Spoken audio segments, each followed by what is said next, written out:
Una verdadera revolución está ocurriendo en Estados Unidos con el precio de los medicamentos. Y según los funcionarios del gobierno, este logro no solo reduce costos, sino que pone fin a décadas de injusticia. Bajo el liderazgo del presidente Donald Trump, aseguran, se alcanzó lo que nadie antes había podido lograr.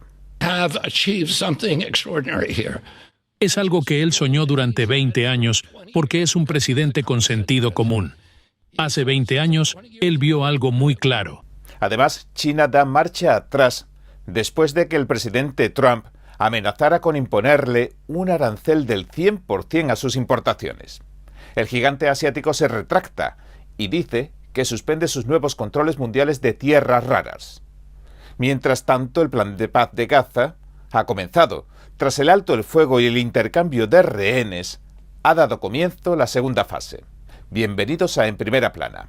Recuerde que estamos en Telegram, Facebook y X. Y ahora, entremos en materia. Vale la pena repetirlo, porque esto muestra que este logro histórico es realmente monumental. Durante años, los estadounidenses han pagado hasta 10 veces más por medicamentos que otros países como Francia o el Reino Unido. A pesar de que muchos de esos fármacos se fabricaban en Estados Unidos, algunos de estos medicamentos se fabricaban en Nueva Jersey y se vendían en Londres o en París por una décima parte de lo que los estadounidenses pagaban. Con la llamada Ley de Reducción de la Inflación, la IRA, los políticos habían prometido que se reducirían los precios de 10 medicamentos básicos. Sin embargo, al revisar los números, descubrieron algo alarmante. Pero Medicare terminó pagando más por 8 medicamentos. Lo mismo por el 9º y apenas un 2 por el menos por el 10º. Y es que la reducción del 22% que se anunciaba solo era sobre el precio oficial en papel, que no es el mismo que se paga en realidad. Según Kennedy Jr., el verdadero cambio se dio cuando el presidente Trump decidió negociar directamente con gigantes farmacéuticos de la talla de Pfizer y AstraZeneca. El objetivo, en realidad, fueron 3 objetivos. El presidente nos pidió 3 cosas. Primero, conseguir precios lo más bajos posible. Segundo, no llevar a la quiebra a estas compañías. Él entiende que Estados Unidos debe seguir siendo el centro de la innovación. La industria farmacéutica necesita innovar. Es esencial para su viabilidad y para la salud de los estadounidenses. Y también nos pidió asegurarnos de que estas compañías cumplieran su promesa de volver a producir en nuestro país. Por motivos de seguridad nacional y económicos, es fundamental. Estas empresas ya están empezando a fabricar estos medicamentos aquí en Estados Unidos. De hecho, según dijo, ya hay 19 instalaciones funcionando en el país. El acuerdo también incluye la construcción de varias plantas farmacéuticas en Estados Unidos, algunas ya operando y otras en camino en estados como Texas, Maryland y Massachusetts. Este movimiento no solo promete empleos, sino también seguridad. Estados Unidos no quiere depender de países extranjeros para medicamentos esenciales. El mundo entero dependía de nosotros y del tiempo que le dedicábamos. El 70% de los ingresos farmacéuticos provienen de Estados Unidos, aunque solo representamos el 4,2% de la población mundial. Y estábamos pagando entre el 80 y el 90% de los costos de innovación. El resto del mundo se estaba aprovechando, sin pagar su parte. El presidente negoció con la Big Pharma, volviendo a usar la palabra que dice que más le gusta: aranceles. Todo esto es gracias al liderazgo del presidente, a los aranceles y al sentido común que ha demostrado desde que se comprometió a bajar el precio de los medicamentos para los estadounidenses que trabajan duro.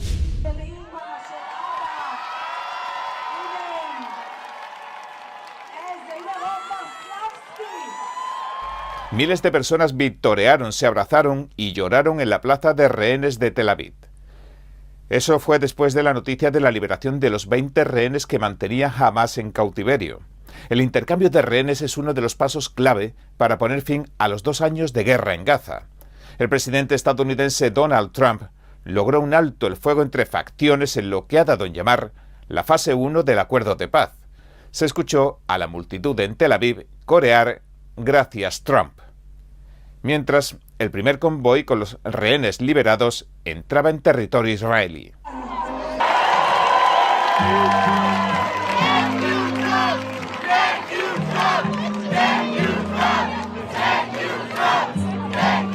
Los cuerpos sin vida de otros 26 rehenes y de otros 2 cuyo paradero se desconoce también serán liberados el lunes, hoy.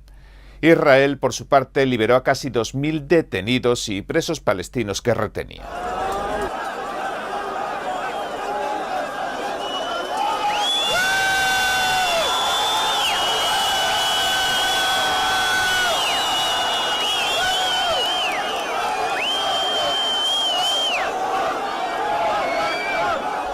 Y así, recibieron al artífice del alto el fuego en el Parlamento israelí. Este no es solo el fin de una guerra, sino el fin de una era de terror y muerte, y el comienzo de una era de fe, esperanza y de Dios. Es el comienzo de una gran concordia y armonía duradera para Israel y todas las naciones de lo que pronto será una región verdaderamente magnífica. Lo creo firmemente. Este es el amanecer histórico de un nuevo Oriente Medio. Quiero expresar mi gratitud a un hombre de excepcional valentía y patriotismo, cuya colaboración hizo posible este día tan trascendental. ¿Saben de quién hablo? Solo hay uno, el primer ministro Benjamín Netanyahu. Por favor, póngase de pie.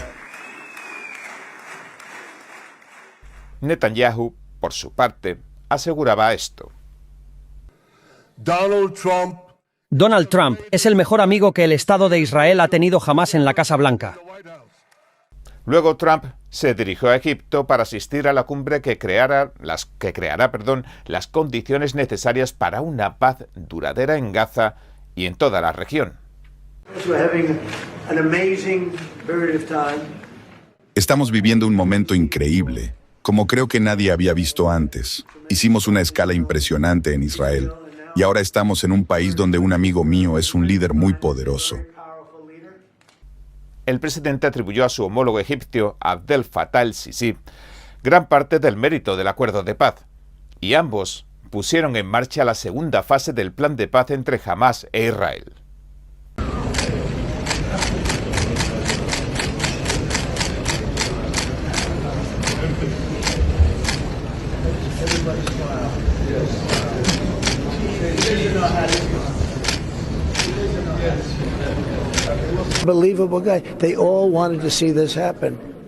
Todos querían que esto ocurriera. Eso es lo más sorprendente. Todos se unieron. Si retrocedes 6 o 7 meses, hubieras dicho que algo como esto sería imposible. Son 35 países o más. Es una de las cosas más hermosas que he visto nunca. Pero ponerlo en marcha, lo va a hacer el enviado especial de la Casa Blanca, Steve Witkoff, que decía esto. Cuando se firmó el acuerdo, Jared Kushner y yo ya estábamos trabajando en cómo ponerlo en marcha. Estamos muy involucrados. Nos quedaremos por aquí bastante tiempo. En esta segunda fase, las negociaciones apuntarán al desarme de Hamás y la retirada total de Israel.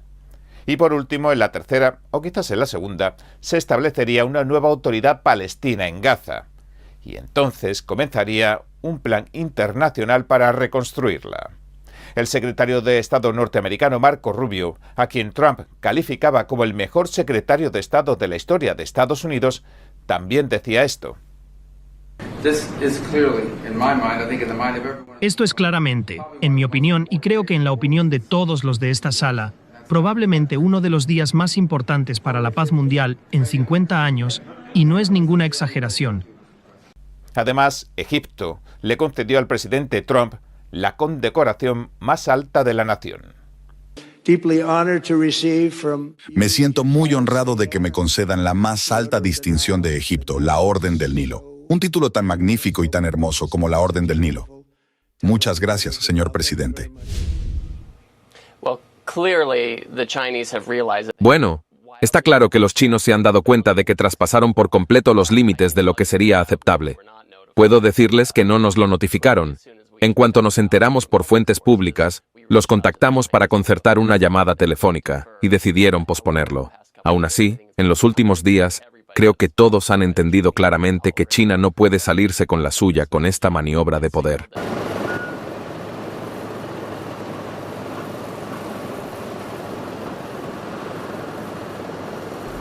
Y es que las tierras raras se han vuelto indispensables para el mundo tanto de hoy como del mañana. Se usan en los componentes de todo nuestro entorno tecnológico, desde smartphones, computadoras o inteligencia artificial hasta misiles guiados, aviones de combate y satélites. Y estas tierras raras se han vuelto tan insustituibles que controlarlas equivale, sin exagerar, a tener el poder geoestratégico en el siglo XXI. Pero las tierras raras no se llaman así porque sean escasas o raras. Existen en muchas partes del mundo. Y China no posee las concesiones de todas estas minas.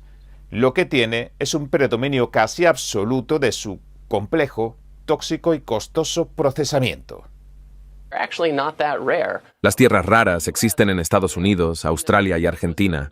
El problema es que China ha controlado casi todo el procesamiento, alrededor del 90%, y ha logrado establecer un monopolio. Además, ha bloqueado a otros países que intentaron producirlas, y por eso nos encontramos en esta situación tan particular. En otras palabras, le pertenece entre el 85 y el 90% de la industria. Es decir, controla la cadena de suministro de estas materias primas tan críticas. Por eso Estados Unidos considera crucial que China mantenga una política tan estable como coherente en la exportación de las tierras raras ya separadas, procesadas y convertidas tanto en metales pesados como en imanes. Hablamos de imanes mucho más potentes que los imanes de hierro convencionales. Y es que a Estados Unidos no le faltan razones estratégicas, económicas y de seguridad nacional, porque la historia habla por sí misma. En 2010, por ejemplo, China usó su posición predominante como arma geopolítica y suspendió las exportaciones de tierras raras a Japón tras una disputa marítima. Estados Unidos no quiere que esto le suceda, por supuesto.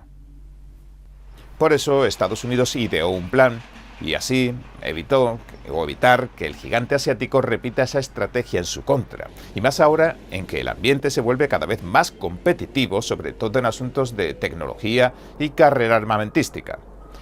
¿Qué hizo Estados Unidos? Pues para proteger sectores clave de su economía y su defensa, Estados Unidos aceptó mantener ciertos aranceles bajos. A cambio, China no impondría restricciones arbitrarias o discriminatorias en la exportación de estos materiales. Así, como vamos a ver, explicaba las negociaciones hace unos meses el secretario del Tesoro, Scott Bessent. Tuvimos conversaciones comerciales en Ginebra, avanzando hacia un acuerdo que se terminó de definir en Londres. Parte de ese acuerdo incluía la reducción de aranceles y el reinicio del flujo de imanes de tierras raras hacia Estados Unidos. Estos imanes son fundamentales para gran parte de nuestra base industrial. No estaban llegando al ritmo previamente acordado, pero luego de una llamada entre el presidente Trump y el presidente Xi, nuestros equipos se reunieron en Londres y resolvieron los detalles. Estoy convencido de que, tal como se acordó, los imanes comenzarán a llegar. Mientras tanto, habíamos implementado contramedidas contra China y retenido algunos de sus suministros vitales. Lo que estamos viendo ahora es una desescalada del presidente Trump.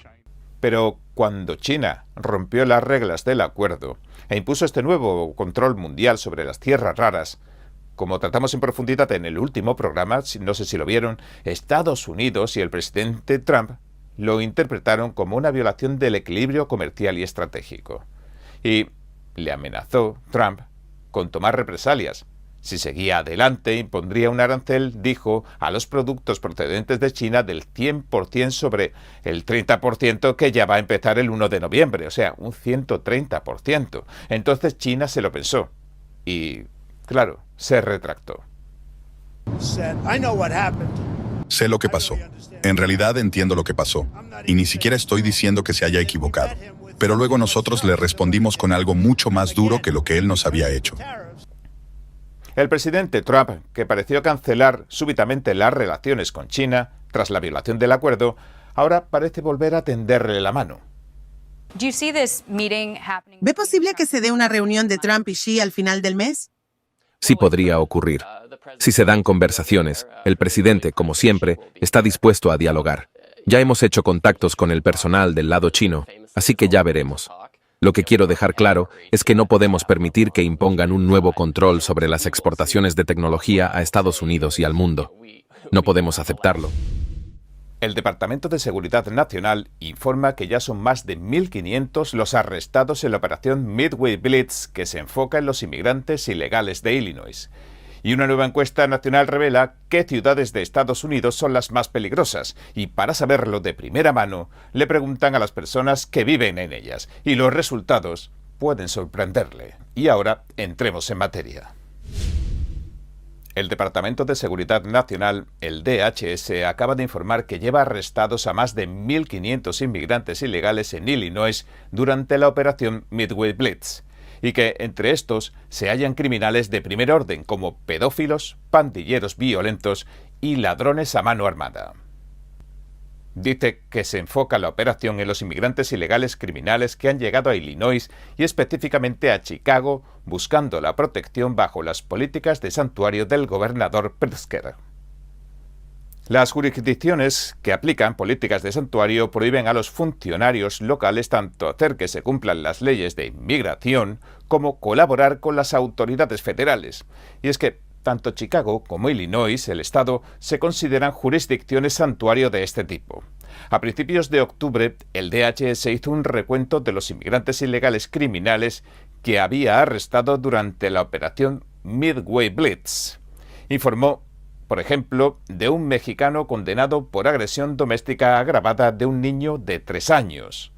Un mauritano al que habían arrestado previamente por agredir a un funcionario público y un mexicano al que habían arrestado por agresión sexual criminal y agresión doméstica. Tricia McLaughlin, la portavoz de la agencia, decía esto. Cito: "Nuestros patrióticos agentes del orden están realizando estos arrestos a pesar de trabajar sin paga porque los demócratas han cerrado el gobierno". El presidente Trump y la secretaria Noem no van a permitir que continúen los crímenes violentos ni que los reincidentes aterroricen nuestros vecindarios y le hagan daño a nuestros niños. El 11 de octubre, el DHS anunció que había arrestado a un alborotador en Chicago. Sospechan que posee vínculos con Antifa. En el momento del arresto estaba frente a las instalaciones que tiene en Broadview, cerca de Chicago, el Servicio de Inmigración y Control de Aduanas, el ICE. Pero lo más preocupante es que portaba un arma de fuego cargada y con balas. Y con más balas. El alborotador Elías Cepeda trabaja como periodista y también imparte clases en la Universidad de Illinois. Según la agencia, Cepeda, que es también profesor de artes marciales mixtas, ha promovido publicaciones en redes sociales que glorifican la violencia contra agentes federales del orden. Cuando un titular de NBC News informó de que los agentes de inmigración del ICE usaron a una niña autista de 5 años como cebo para detener a su padre, un inmigrante indocumentado, dijo esto. Bueno, ¿y qué pasa, como dijo el concejal Byron Chico López, cuando está documentado e incluso grabado en video que agentes federales o los mercenarios que contratan se llevan a los padres y dejan a los niños en una autopista o en la calle?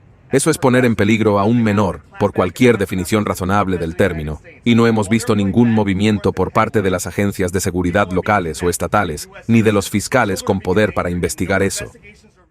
McLaughlin, del DHS, le contestaba poco después y parecía desmentir la noticia de NBC. Este es un titular de NBC.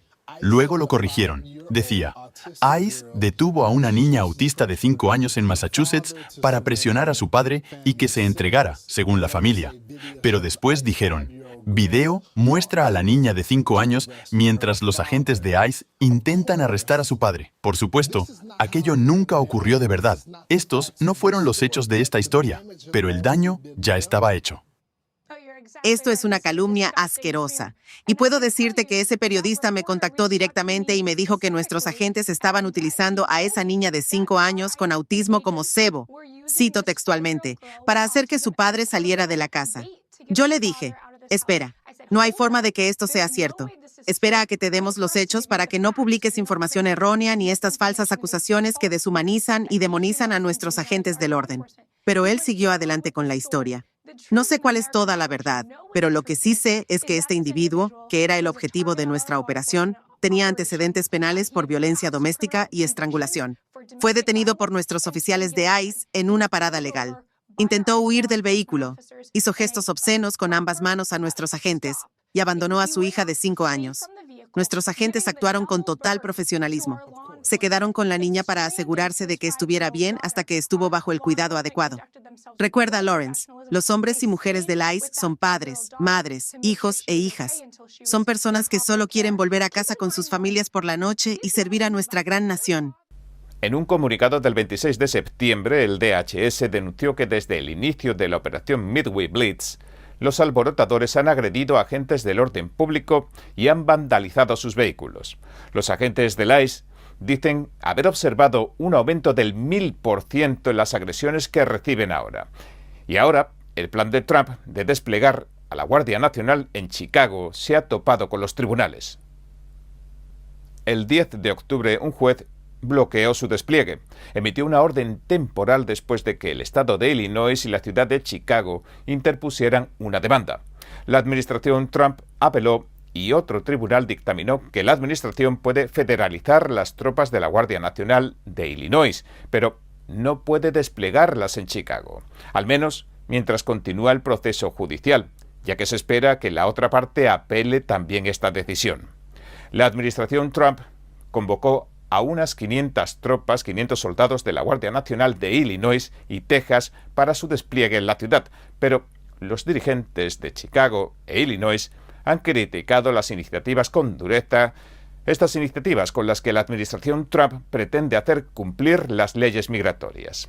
El alcalde Brandon Johnson comparaba al ICE con la Stasi o la Gestapo. Las otras cosas y todos los recortes financian el aumento masivo de la policía secreta y enmascarada que está aterrorizando a nuestras comunidades. El ICE ahora tendrá un presupuesto mayor que todos los ejércitos del mundo, exceptuando a 15. El total de su presupuesto para los próximos 4 años es mayor que el de cualquier ejército, excepto los de Estados Unidos y China. Esto es un ataque directo a las libertades civiles de todos los estadounidenses y socavará fundamentalmente nuestros derechos. La semana pasada, Johnson firmaba la orden ejecutiva Zonas Libres del ICE, o zonas en las que se prohíbe al ICE estar. Prohíbe a los agentes federales, por ejemplo, de inmigración usar para sus operaciones cualquier edificio, parking o cualquier otra infraestructura que pertenezca a la ciudad de Chicago. Durante una de sus últimas conferencias de prensa, el gobernador de Illinois, J.B. Pritzker, también acusó a Trump de usar al personal militar del país como, abro cita, utilería política y peones en su esfuerzo ilegal por militarizar las ciudades de nuestra nación. Cierro cita. Además, acusó al presidente de intentar una, cito, invasión inconstitucional, así la llamó, del Estado. Durante semanas, Donald Trump, Kristi Noem y Greg Bovino han estado trayendo a sus patrullas fronterizas militarizadas y sus agentes de inmigración a Chicago, desatando la violencia y el caos. Debe dejar de soliviantar a los que residen aquí. Posteriormente, el DHS desestimó las críticas de Pritzker. Aseguró que el plan de Trump de desplegar tropas en Illinois no era ni inconstitucional ni una invasión. Cito: el presidente Trump posee la autoridad constitucional para desplegar tropas donde quiera que estén estacionadas para defender las instalaciones federales de ataques, ya sea la instalación del ICE en Broadview o un juzgado de Portland. Defenderemos la propiedad federal donde quiera que la asedien. El DHS también refutó las acusaciones de que sus agentes estaban deteniendo a la gente por su raza y respondió lo siguiente: tales afirmaciones son repugnantes, imprudentes y categóricamente falsas.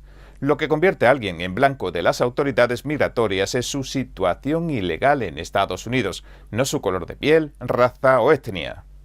También desmintió un vídeo que se volvió viral, pero que acabó descubriéndose que no era más que una broma familiar de un padre que aparentaba arrestar a su hijo.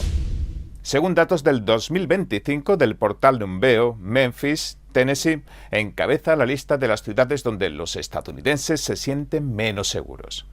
Con un índice de criminalidad de 78 sobre 100, Memphis encabeza este preocupante ranking nacional. Le siguen de cerca Detroit con 73.1 y Baltimore con 72.7.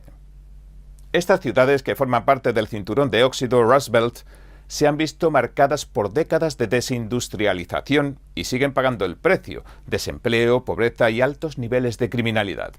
A esto se suma la presión migratoria, que ha sobrecargado sistemas ya frágiles como la sanidad pública, los servicios sociales y el acceso a la vivienda. Un cóctel explosivo. El presidente Donald Trump ya ha incluido a Memphis en su ofensiva nacional contra el crimen y ha enviado refuerzos a petición del propio gobernador de Massachusetts.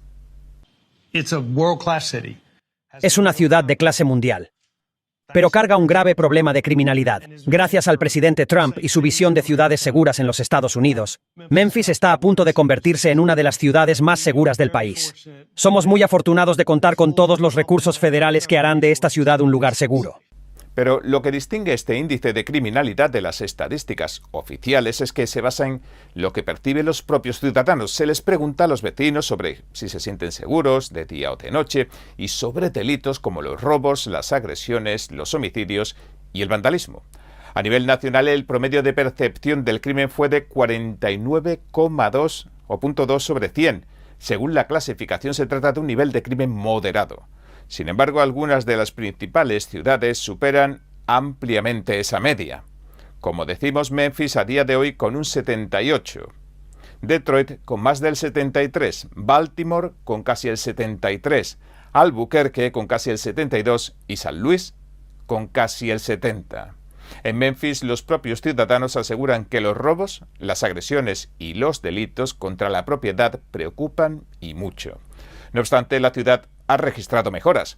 En 2024 los homicidios bajaron un 30% y el robo de vehículos cayó casi un 39%. Ahora, con la ayuda del gobierno, se espera que mejore mucho más y más rápido. Tenemos que hacerlo. Tenemos que hacerlo por la comunidad empresarial de Memphis, por las pequeñas empresas, por los grandes empleadores. Hablo todo el tiempo con directores ejecutivos que quieren mudarse a Memphis, que quieren traernos empleos y oportunidades. Y tenemos que facilitarles el camino, que se sientan confiados para tomar esa decisión. Y tenemos que hacerlo por las familias de Memphis, por la gente que vive, trabaja, va a la iglesia, se divierte y cuyos hijos están en las calles.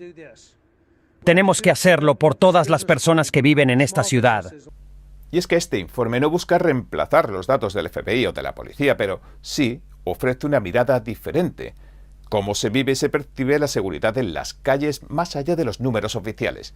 Y es que para muchos expertos estas percepciones ciudadanas pueden influir directamente en la economía, el turismo, el valor de las propiedades y hasta en las elecciones locales. El presidente Trump necesita saber que se lo agradecemos de verdad. Nos costó decirlo con antelación porque no podíamos creer que fuera cierto. 20 rehenes vienen de verdad. Todos están vivos, todos bien. El hecho es que lo hizo, lo prometió y cumplió su palabra. Y los rehenes están aquí. Es simplemente asombroso. Gracias. La paz en Gaza que ha hecho posible, aunque pareciera imposible, el presidente Trump y su equipo, podría ser solo el comienzo de la pacificación de todo Oriente Medio. Ayer lo analizamos en profundidad si se quiere informar bien. Hoy, el secretario del Tesoro, Scott Bessent, lo explicaba así. Ayer creo que fue el mejor día de lo que va de este siglo. Con los rehenes regresando a casa, el inicio del proceso de paz, algo que nadie dijo que se podría lograr. Y el presidente Trump lo hizo, pero había personas por ahí con ese veneno y comportamiento vil. Y luego, todos los sábados, ves esos partidos de fútbol colegial y vuelos militares y gente ondeando la bandera. Y es casi como si estuviéramos en una competencia por América. Y Charlie estaba decidido a que lo bueno iba a ganar, que íbamos a ver la luz y que eso iba a ser a través de la fe, la educación, la creencia, la familia y el país. Y todo lo que nos trajo hasta aquí en estos primeros 250 años es lo que nos llevará a los próximos 250 años. Y hoy, en el que debería haber sido su 32 cumpleaños, se concederá a Charlie Kirk la más alta distinción ciudadana de Estados Unidos. We're giving him the Presidential Medal of Freedom. Le vamos a entregar la Medalla Presidencial de la Libertad, que es el mayor honor que se puede recibir fuera de la Medalla de Honor del Congreso. Una es militar y la otra civil, pero es el mayor reconocimiento. Y Erika, su hermosa esposa, estará presente, junto con muchas otras personas. Su esposa Erika, tras el desgraciado accidente, nos dejó ciertamente una de esas lecciones imborrables, una de las lecciones de unidad, respeto y amor más emotivas que se haya visto hace mucho, pero mucho tiempo. Y lo hizo refiriéndose al joven que asesinó a su esposo de un disparo lejano, mientras éste mantenía uno de sus debates abiertos en una universidad. Ese joven. En la cruz, nuestro Salvador dijo: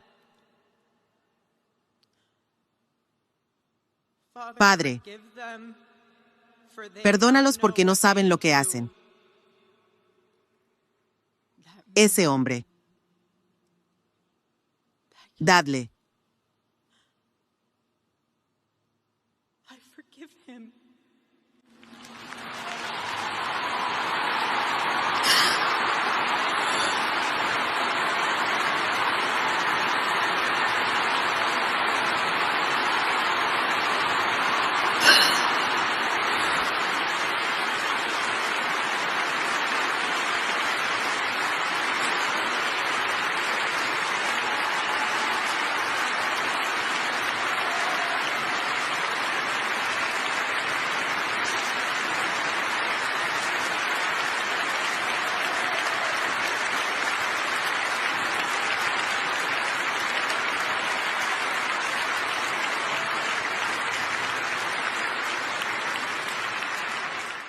Yo lo perdono porque eso es lo que Cristo hizo, y eso es lo que Charlie haría.